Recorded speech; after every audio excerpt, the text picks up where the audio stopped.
Hello and welcome to a brand new episode of Building COD MN. Today we are down at WeWork hosting the podcast here. We've got two amazing guests. This is the most people we've ever had at one time. We got Brett Diamond, the usual suspect, the COO here. We got Brian Saintt, Coach Saintt in the building. And we have Jacob Trobaugh? Trobaugh, yeah. Trobaugh, yeah. What's up, Jake? What's going on? Jake is here. This is your big announcement moment a little bit, and I think this is the best way because you get to just really explain who you are and what you're going to be doing. Jake is going to be our assistant coach and analyst here on the back end, so welcome. Thanks for the intro. Happy to be here. Moved out to Minnesota on Friday from New Jersey, so Awesome. I lived there most of my life. Worked in New York City prior, so it's an interesting move over here, but I love it. Where Brian and I live, we're roommates, spoiler. And we're like 10 minutes from everything imaginable, so location is awesome. COD MN so far has been ridiculous, so I signed my offer, I guess, middle of last month, Brett, maybe? Yeah, sounds about right.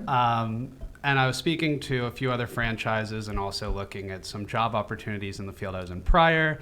But this just made sense, and I wanted this to be home for me. Brian actually pitched the opportunity to me initially, and then got on the phone with you guys. Brett, Ash pitched it to me again, and I just sort of fell in love. I was like, oh my God, I want this to be my home sort of thing. Came in and saw graphics today, saw logo release, which is outrageous. You guys are going to be extremely excited with that. Yeah. And overall just happy to be here. So Amazing. Yeah, well, it was funny when we had our, quote unquote interview with you, basically right at the top, we said, all right, well, we know Saintt wants you, and unless you're just like a total a-hole, like you're getting the job, so let's Right. just chat a little bit and see what, you can hear what we're about, we'll hear what you're about, but Right. yeah, we're happy to have you. no, I appreciate it. Yeah, I mean, I honestly had like no plans of like getting anyone else for like my analyst and like / like assistant coach. I knew like from the start like Jake was like the person I wanted because I always like used to play with him in the past, like before he went into like the actual like work field over in like NYC and stuff. And when he proposed like the option of like coming back to Call of Duty and working in this space, I knew from the start he was exactly who I wanted, and I wanted to like pursue him aggressively before any other teams did, which they started doing. Yeah, That's awesome. no, that definitely makes sense. And like having you kind of like fully flesh out the team as far as like coaching goes. And I think a lot of teams are going to end up having like analysts. So that's why when you came, like when Brian started telling us about you, we were like, this would actually make a lot of sense. So before this, I just kind of want to get like obviously you guys started playing together way back in the day. But what has your background been like? What was your most recent job like? You don't have to go super into detail, but just like give us an overview of what you were doing before and why have you wanted to like shift over to this? Sure. So played Call of Duty competitively latter end of my high school career into my first year of college. I attended Call of Duty Champs in 2015 with Assault. He was my teammate prior to that. The event before Champs, I was teammates with RØKKR, where we knocked Silly out of the tournament. No I way. eliminated them. And then Brian beat me a few rounds after for top 16. So No way. this- So you guys have all like played and beat each other and yeah, like now no, you're so this now you're really together. does go full circle. I actually played Justin at the Champs qualifier too. So now Justin's Wow. way better than me, but luckily in AW I got the better of him a couple times. So who's won the most against each other? each other? Yeah. Brian's undefeated against me. Okay. I'm undefeated against Justin. Adam and I I've never played either of the Adams, but I've played with both of them. And Okay. Alex and I have never played with or against one another. Asum and I played Ghost 8s back in Whoa. Ghost. That's crazy. Fast forward to Black Ops 3. I didn't play Black Ops 3 a lot, but my friend from high school did. Asum and my friend from high school met, so Asum and my friend from Summit High School, Summit, New Jersey, sort of were friends. So everything really does go full circle. But I guess back to the original question, stopped playing after COD Champs 2015. I was in college, double majored in finance and economics. And from early high school, I really wanted to go into investment banking. I was lucky enough to land an internship in IB after my sophomore year, where I was in a real estate financing group. Wasn't sure if that was for me. The summer following that, I shadowed an asset manager and worked for my friend's finance startup. Did that, and then upon graduation, went into consulting for private equity firms and hedge funds. A lot of my day-to-day work was extremely analytical, breaking down numbers, forecasting future numbers, sort of backing into predictions. So I sort of had that experience done. But while I was at work, I sort of always felt like something was missing. I wasn't sure if I wanted to go back into real estate. I wasn't sure if I sort of wanted to take a step back altogether, maybe try to trade for myself. But I knew something was missing, and I sort of did some deep dive searching to figure out what that was. And found that like my one true love, my constant throughout my life was gaming. And unfortunately there wasn't, I guess, the financial incentive there when I quit, and I thought that I wanted to follow investment banking just to find out that what I really loved was competing and sort of playing in the relationships that I made with players.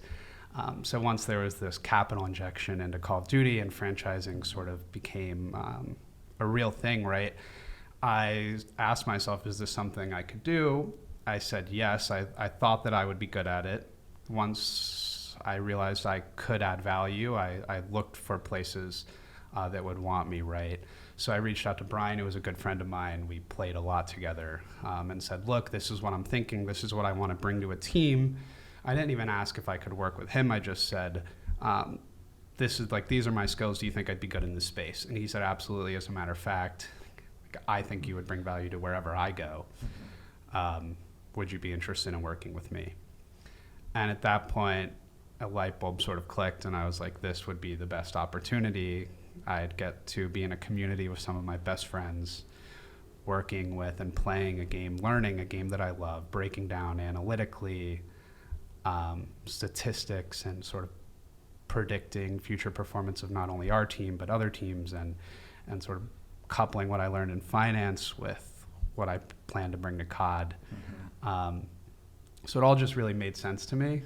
Yeah, no, that's awesome. I'm really happy to be here. So Yeah, one of the things that appealed to us about it, like I said, we were probably going to go with coach's recommendation regardless. I feel like generally with like a coaching staff, you kind of want to lead off like that. Yeah, that's our style isn't to micromanage to that level of detail. So like I said, unless whoever Brian recommended was like a total asshole, right. Bad track record. Yeah, exactly. The main thing I wanted him, like, even like regardless of like his background and everything, I know like his work ethic is like crazy, and he just like loves like bringing like value to like wherever he is. So I knew like regardless he was going to put in like a crazy amount of work. Yeah. That's kind of why he's like doubling as like not only an analyst but like as my assistant coach, because I know he's capable of doing both. And I will say, while we were likely to follow coach's recommendation regardless, one of the things that really appealed to us about you and your background was that you can bring the perspective of somebody who's played the game and who's lived it, but also someone who's, been in the business world, been in analytical roles that require, a different mindset. So, it's almost like you can have the insider's view and the outsider's view at the same time. Right, which is something that I felt that made me unique compared to other analysts and coaches looking for similar roles. And I felt like that's sort of the gap I was filling, right? I can do the quantitative side, I can do the qualitative side. So I could break down gameplay and look at what our team needs to do better on the map just from a qualitative perspective, right? And sort of help Brian out in that regard. And then I can also pull numbers down and do all the analysis work I plan to do that way. And having the background that I have where I could sort of speak to both of those talking points with real life examples, I think it just helped sort of illustrate what I could bring here, and I'm happy that this is where I ended up. Yeah, so. Absolutely. We're happy to have you. Yeah, thank you. And you're also like a really good people person, which goes like a long way. Like having someone who's, very like reserved and like to themselves, it doesn't bring like the most value to like a team. Because I know like a lot of these teams, like their analysts will just be someone who's just like crunching numbers and like handing it over. I know like you being like social and like personal and like having like a good relationship with like all the players, all the management, everything like that, it just brings a lot more than just someone who's crunching numbers and handing them over. No, I agree. I think getting the numbers and doing something with them is one thing, but being able to form an opinion on them and sort of explain that to the end user of those numbers is sort of pretty important. And not only this, but I guess that's something I learned prior. Like anyone can be a data monkey, if you will, and sort of just go and crunch numbers in Excel. It's really not that hard. It's mostly repetition, but figuring out what those numbers mean and applying them properly and also presenting those numbers in a concise manner is important, and that's something that I think that I would do a good job of. So I'm really looking forward to seeing how this plays out, and I have a lot of ideas that I hope to bring to the table moving forward. So That's Nice. amazing. I think it's super cool that somehow life just sometimes works out, right? Like I know. you had all these past experiences that have led you up to this point. I could definitely like relate to that a lot in the same situation. So the fact that you're able to do what you love, like really feel that like passion for what you're doing, that's amazing. I mean, that's the dream for everybody. no, it was so cool. I was extremely fortunate. So I guess I started my consulting job I started right after college, but I was there for 9 months. Around the same time you guys hit me up, I guess 3 weeks prior, a fintech real estate firm, a guy from Goldman, I got in contact with, and he wanted me to interview for this place he was working at. They just raised Series C funding, yada, yada, yada. And I was like, oh my God, this is awesome. Like, I love real estate. I kind of missed the work I did at Goldman, so I was happy to jump into that. And fast forward like 2 weeks later is when I talked to Brian and realized that franchising is the thing. And I'm like, wait, I thought this was cool. This is even better. Oh my God, what's going on right now? And at that point, there were a lot of maybes. So nothing was for sure. Like, I didn't have this job at where I was interviewing at, or I wasn't even, they sort of reached out to me. So the job I was talking to, also, this wasn't final. Brian didn't have a job, and I didn't know if Brian got one, if I would be able to get one with him. So I was also reaching out to sort of other pro players who were also sort of shared the same opinion as Brian.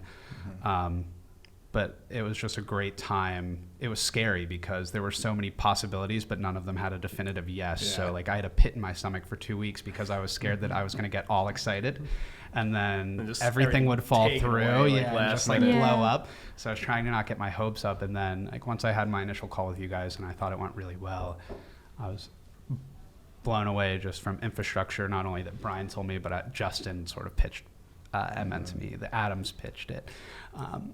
Everyone collectively and all the input I was getting just made this decision a no-brainer for me. Yeah, like he was texting me like every day. He's like, "Are you sure it's gonna work out? Like, are you sure? Like, I want to like put him in like my 2 weeks. Are you like sure it's gonna happen?" I'm like, "Trust me, like everything's good. Like, it's just like being like worked out now. Like, you have nothing to worry about." And he was just like text me Yeah. every day until like things finally, ended up working out. So when I submitted my 2 weeks, I don't know, for example purposes, say it was on a Wednesday. I was supposed to fly out on Friday to Seattle for work. I was going with a team of 3 people, and we were going to go conduct this review for one of our clients. It's like a dreadful review. It's very painstaking. They ask for a lot. The deliverables large. And I enjoyed where I worked before, and I liked the people I worked with. So if I went there and flew out, I would have been in Seattle for a week, had done my on-site portion, and then had all of these deliverables to do that would have taken me a month or so. And knowing that I was going to join, I didn't want to leave those 2 other coworkers of mine with a third of work to split between the 2 of them. And I felt really bad doing that. So I sort of internally decided I need to submit my 2 weeks now. But that was really scary for me because I didn't have an offer letter. Oh, it was before we had So okay. it was before, it was But we had Brian. given you the verbal offer at that So point. yeah, Okay. so I had Yeah. texted you. Brian had told me that I have the job. You told me, you gave me an offer. I agreed. So we got to terms there. Helps but to get something in right, writing. but nothing was on paper, and that like defied every business bone in my body. Okay, yep. But like, I had full faith in Brian, and I had faith in you guys to submit my 2 weeks prior to seeing something in paper, solely because I didn't want to screw over like my colleagues that honestly helped me develop so much in 9 months. That's So it was scary, right? Yeah. And that's why Brian texted you. I think Brian was like, Yeah. look, you really need to get this to Jake in the next hour or 2, because I had a call with, we were all assigned supervisors, and I had a scheduled call with my supervisor that day, actually. Yeah. And before we were going over the talking points we wanted to talk through, I just wanted to be like, hi, so-and-so, I really don't want to waste your time here, but I don't want this 2-hour call to go on. I think I'm going to take this opportunity. So what was his reaction, and what was the reaction of your coworkers when you said, I'm leaving this very lucrative field to go and be an analyst for Yeah, totally. for a Call of Duty team? They were all very happy for me. So they knew my background. A lot of people thought it was extremely cool that I had previously traveled around and played COD, right?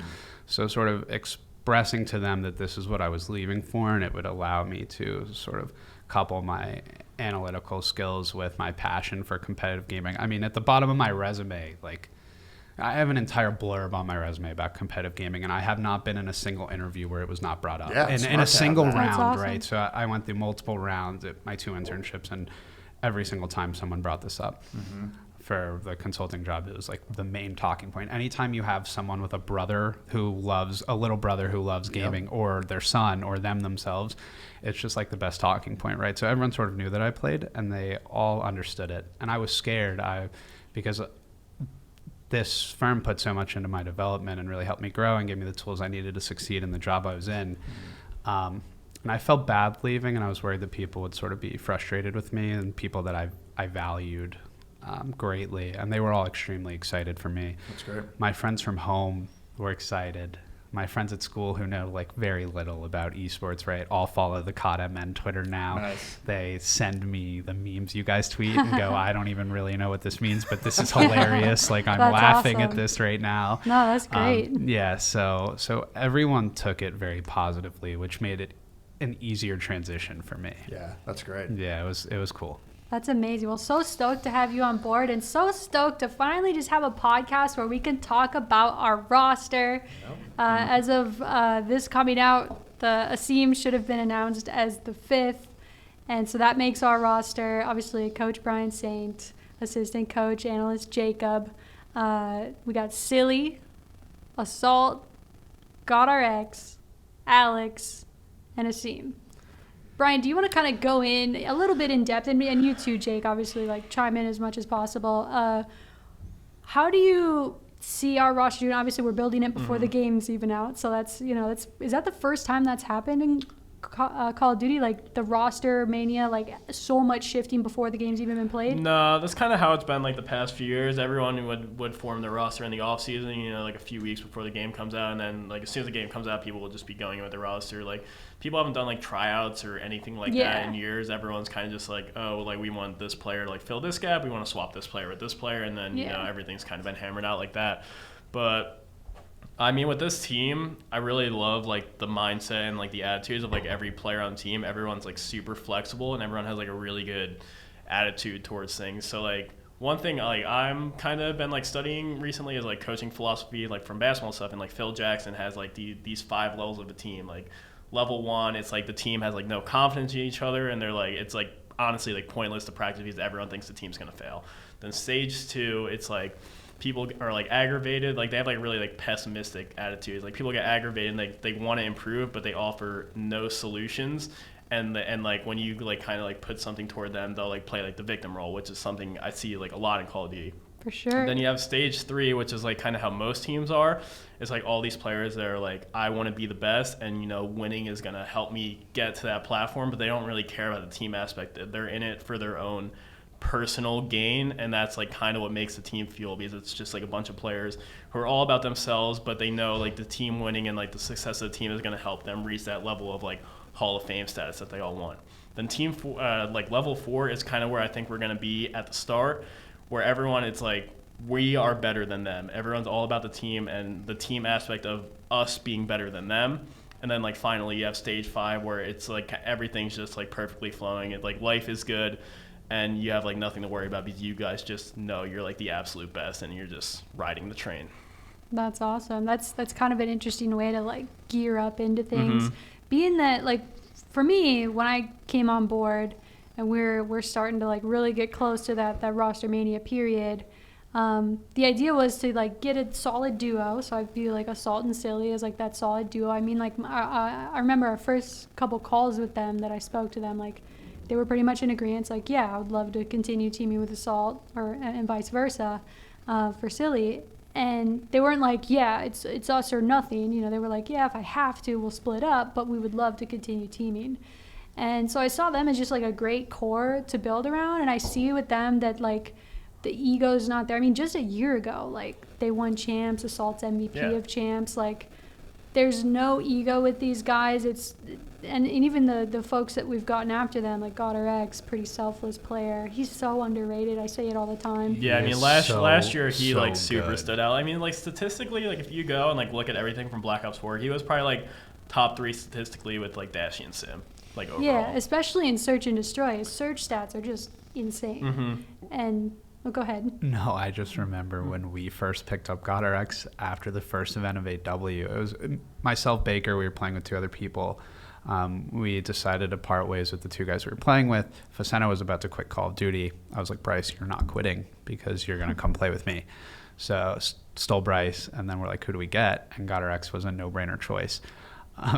And the kid was so good. And this was in AW, right? Yeah, so he he's was been around for a ridiculous. while. Yeah. How does somebody fly under the radar for that long? Because he never really got like involved with like the pro scene. The pro scene is kind of like a really like close knit circle, and he was like always like playing on these teams like on the border, and he like never had like these crazy superstar performances. He always played well, but like he like no one like ever like saw him as like that crazy superstar because he never like talked to the pros and like formed like those relationships and stuff. He was kind of just always doing his thing, and he never focused on like the networking part and getting like into that circle. Yeah, I remember from the first day that Ashley was talking, us and the ownership through kind of the her board of what players to go after. You were high on RØKKR. I really was from day one, and yeah. I mean obviously he's got a very unique name, so that jumped out. And then, when we first started talking to Assault and Silly, he wasn't a part of it. Was he actually wasn't a part wasn't. of them.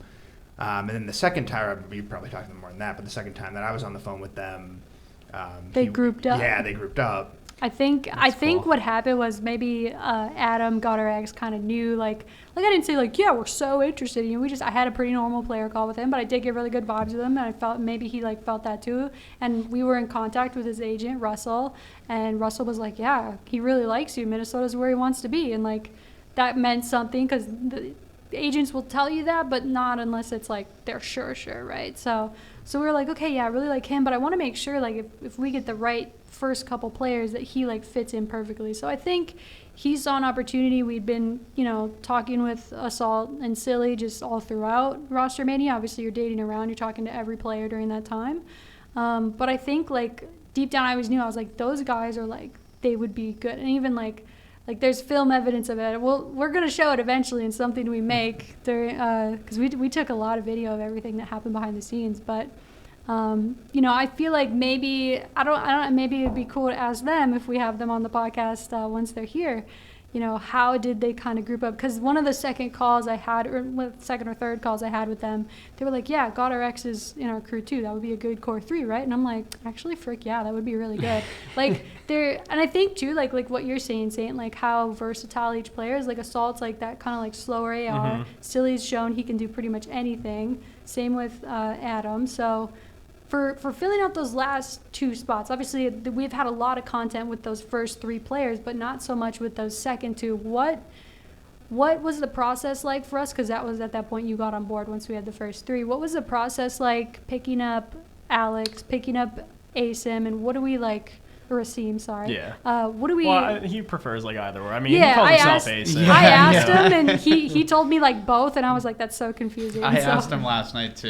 And Yeah. he was like, I don't care, man. He's great though. He's so chill. But what is it about like Alex? And I think Alex like especially like he's like when you look at the core 3, you're like, okay, where's like that speedy sub? Mhm. Is Alex that speedy sub for us? Yeah, 100%. I mean, well, I think Asim's definitely faster than Alex. Alex is like more like the secondary sub to like him Yeah. now, but like rounding out the roster, we definitely wanted 2 SMG players because Justin's kind of been forced onto like a main SMG role like the past 2 years when he's always like thrived as like a flex style player. So I kind of wanted to keep him in like that comfort zone and not like force him into something. He's just like always been a team player. So like if the team needed something, he would go and fill that role like if no one else could. So we definitely wanted to get like 2 sub players, and Alex was, on the top of our list from the start. I mean, looking at the past 2 years, ever since he like came up into the scene, his stats and like his play style and like Unilad and like reciprocity and all his teams, he is like an absolutely incredible player who like has completely like flown under the radar for a lot of teams. And just getting like players like him and like Asim who like wanted to play together as like an SMG duo just made like a lot of sense. Asim is like really young. He has like a bright future. I He's mean, 19. Yeah, he just was telling me about his ridiculous. origin story when he was here and we were getting footage of him. I was like, dude, your story's insane. I can't wait to make content about it because it's just a great story. I mean, looking at him like statistically last year, he wasn't like too flashy by any means. But if you look at that phase roster, they had a lot of like slow and like baity players on that team. And that team, I think they thrived and were successful just because of like the plays Asim made on the map. And like the amount of times he opened things up for them was, you know, exceptional. Like anytime like something was going good for FaZe, it was like him just getting in there and like opening things up with like a kill or like a 2-piece or something like that. And like that team was originally like gonna get Attach, and then before Attach like decided to like stay with EG. And I think like with Attach, even though like Attach is like this great player, like high profile player, I think the team would not have worked without Asim. And that's kind of why I wanted him here, to kind of give him, you know, a team that's gonna value him a lot and, you know, not force him to be the one just opening things up all the time. I think he's really gonna flourish. I think that's what's unique about our team is everyone on it has the us not I mentality. Everyone sort of will do what it takes to win. Even going back to RØKKR, I think one of the reasons he went under the radar for so long, like you said, is just because he would do whatever it took to win. I mean, he could have dropped ridiculous stat lines if he wanted to, and we watched it happen at Champs. But he would even sometimes take the role of, you know, do whatever it takes to get it done and not put up the ridiculous score lines that would get him the notice that he needs to sort of get to that top level pro scene. Yeah, I think RØKKR, like when he's in his comfort zone, just playing his normal game, I think his play style really, really like mirrors like a gunless style player. Like just watching him play and like all the times like my team like has scrimmed against him and everything last year, this guy was just, he's just always in the right spot looking at the right place, which is like how gunless was too. And it was like scary, just like always seeing him like pre-in the right thing. Like we would just run into him all the time and like he would just be unstoppable. Like so many times we like scrim them and practice against them. Those types of players where you feel like they just see the future and you're like, how? With the change of like headquarters now, like headquarters was never played before because the rotation of like all the headquarters was like random. It'd be like here and then it'd be there, then it'd be back here, and then it, you know, it could go anywhere, so you couldn't really like predict anything. But now that like headquarters has like a set rotation, I think it is probably going to play like a bit smoother than hardpoint. It's going to take like a lot more thinking and like smarter plays in terms of like holding, because like once you die, like after you capture the hardpoint, you like don't respawn, and like to get the points, you don't have to be inside of it either. Like you can set up like anywhere around it as long as you capture it. So I think the game mode is going to play, you know, super similar to hardpoint, maybe a little bit better. It's going to be better, dude. Yeah, much less forgiving, which will be awesome. It will be. I think like I was thinking about like, obviously I'm averted to change. I'm like, no, I love hardpoint because I just keep thinking of Black Ops 2 and rotating and anchoring. But with this, like, think of like, let's say it's RØKKR. He's the last one alive. There's 3 players flooding.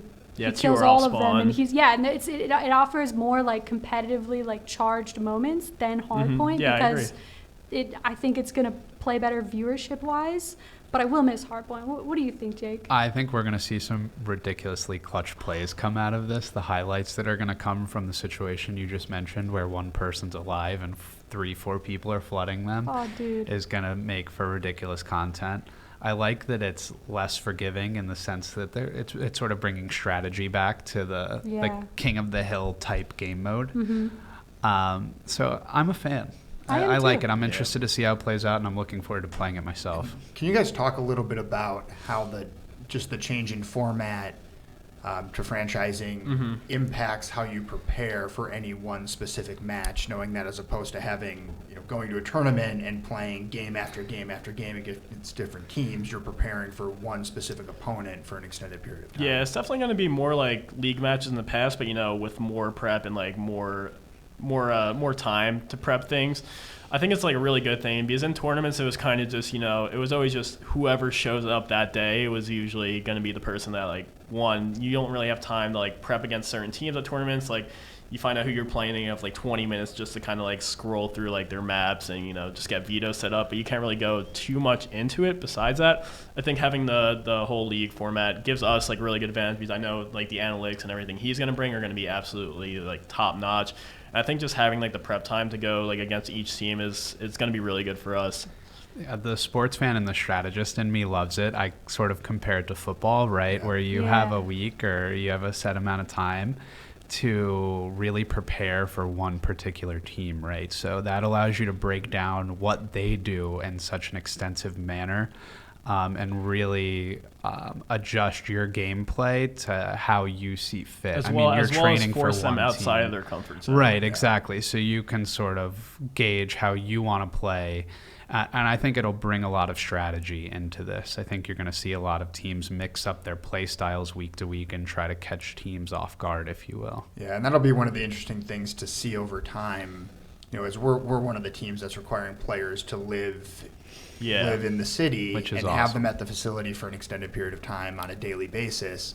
We obviously believe in that as an approach. Not every team is taking that approach. Yeah, I actually wanted to talk about that. I feel like the teams that aren't forcing their players to move, I feel like they're giving the players too much freedom in the past, and it kind of feels like they're half-assing the whole franchising thing. Like, if you have the ability to get everyone in one spot and get the best practice possible, why wouldn't you do it? You're kind of just letting the players just chill at home, do what they've done for years, and I feel like those teams are gonna, they're gonna miss out on a lot not having everyone together. And I think quite a few teams are, taking that approach. Yeah, I mean, obviously I think everyone at this table believes we've got the right approach, but truly, from our ownership on down, the thinking is that can potentially be the delta in the success of any given team. Definitely. Is the ability, and that's why we're investing in a top tier practice facility. Frankly, why we wanted to bring in coach's number one choice for an analyst. Sure. Those things, exactly right. You made the analogy to football. Obviously, that's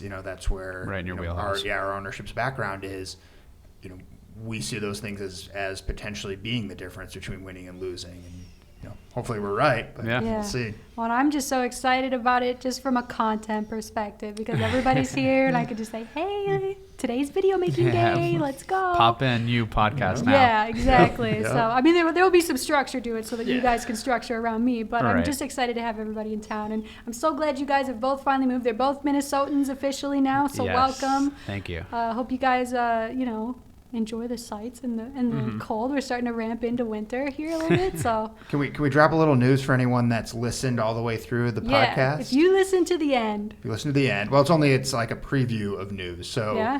next Tuesday, the 29th, is when the branding will be revealed, and we'll have some other exciting news to share that day as well. Yes. The branding's cool, guys. You guys are it's top notch. It's you are, next level. You are really going to like everything that happens on the 29th with us. I wasn't expecting you to say that. I just got chills. I was like, oh my God, you said it. That's so excited. But It's coming. It's right around the Yes. corner. No, I saw it for the first time today and was floored. it's It's good Yeah, stuff. well- The leaks are fake. Yeah, that was like that mutant Thor guy. Yeah, that it was Or you bad. figured out, or somebody posted it was it was an old man. I think so. It honestly looks like one of the old stock logos from one of the old. It Madden looks like games. that's what someone I'm did. so, Where you can create a confident. team. Yeah, I'm so Yeah. confident Yeah. it's one of those. Yeah. So I will say, if you were truly making it up, it's not. It's not. It's yeah, not it's a not bad It's not guess. horrible. It's not a bad it's not, guess. It's not a horrible guess. They're kind of they're in the ballpark a little bit, but This it's is so the cool. last episode where it's building COD MN. The Oh, next that's time true. it'll be COD MN building, is built. building. Yeah, Minnesota beep. Exactly. Thank you guys so much for listening and watching. If you're watching on YouTube, make sure to follow, rate, and subscribe on whatever platform you're choosing to listen on.